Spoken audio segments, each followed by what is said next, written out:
Welcome back to Ben's Gluten-Free Kitchen. This is part of the introduction, and I just want to give a couple of pointers and a couple of hints just to help get you into the right frame of mind so you can follow along as well. So, hint number one is about broadening your repertoire. If you see things that you enjoy eating and that you can't anymore, just make a note of them. Or if you have something when you're out that you enjoy, again, make a note of it so you can come back to it later on. What I used to do is I used to get loads of cookery books, especially at Christmas, and I'd enjoy looking through them, looking at the pictures, giving things a try, but been slightly disappointed because I couldn't really follow the recipe. Now, I used to enjoy watching the TV chefs, seeing them and how they make it, and I found that slightly easier.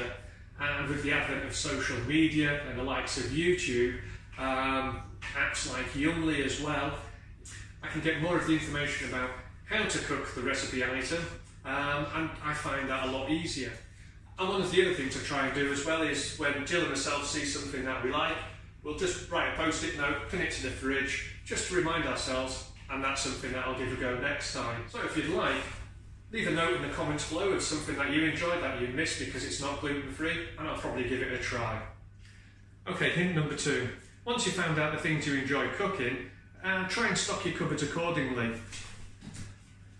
I keep a ready stock of flour, but because I'm going through a number of recipes, trying to video them, practicing them, I probably go through a lot more than you would do, so I've probably got 2 of everything at any one time. When you're out shopping, just grab something and keep it for later. So I always find that the one thing that puts me off making something is not having the ingredients readily available. So again, if I know I want to try something, I'll write them down on a shopping list and go and get them. So the second hint with that as well is don't be off-put when you see some of the recipes. For example, Jill likes making curries, and in each of those it says use half a teaspoon of this, half a teaspoon of that. And before long you can wind up with quite an array of spices or ingredients which you just use once or twice. What I try and do is find out where else I can use them as well. So for example, we've got paprika here, which is used in a number of curries, but we use that in beef stroganoff as well. We've also got cloves, cinnamon, coriander seed, cumin. If you add a little bit of nutmeg to that, probably a little bit of ginger as well, you've got a Christmas spice as well. So you're not just limited to making a curry with individual items. Add a little bit of rum to that, some bay leaves, a little bit of brown sugar as well, and you've got a nice marinade which you can use for the barbecue in the summer. So there we've got a range of 3 spices used individually 3 different times. My next hint, I was going to look at equipment and different things you'd need in the kitchen as well, but I find that can be very personal. It depends on what you like using and what you need. But one thing I do need to mention, bowls. Finding a bowl the right size. The amount of times I've watched cookery programmes, the Great British Bake Off for example, and they use a small bowl that's filled to the brim and they're trying to mix things with it. You can't mix things in a bowl when you're worried about them dropping over. You can't get them mixed really well. So find yourself some good bowls. Another hint for one is Jill had a great one which had a rubber bottom, so when it's on the surface it doesn't move around. Whereas if it doesn't, quick and easy tip, a wet cloth, just put that underneath and it doesn't move. Now the reason that's handy is when you're mixing dry ingredients with wet ingredients, you're usually pouring the ingredients in and you're stirring with one hand, you haven't got something else to hold it. So having something which doesn't move around helps a great deal. So that's hint number 3, equipment, but specifically bowls. So continuing the theme of equipment, hint number 4 is a blender.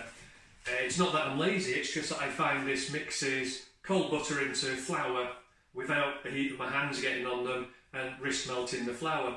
It also does it very finely, very evenly as well.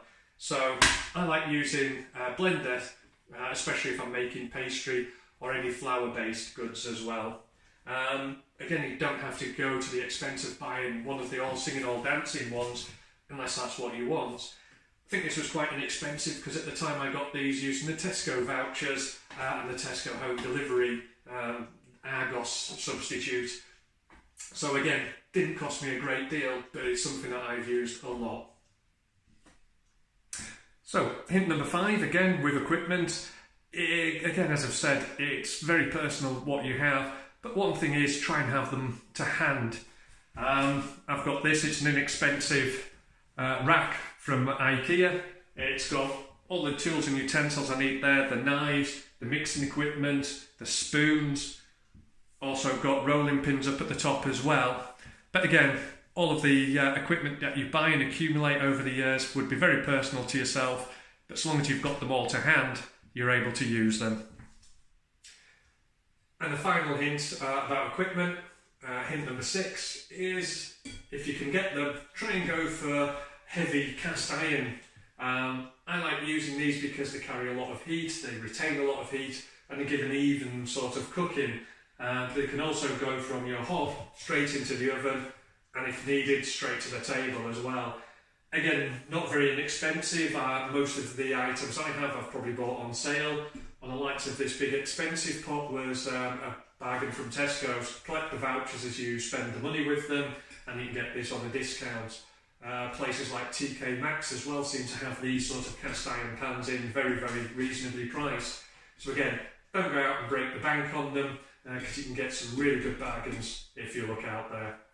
So that's a few hints which I use when I'm thinking about cooking and personal preferences as well. I hope it's given you a little bit of insight. And again, hit that subscribe button, and I hope you enjoy cooking with Ben's Gluten Free Kitchen.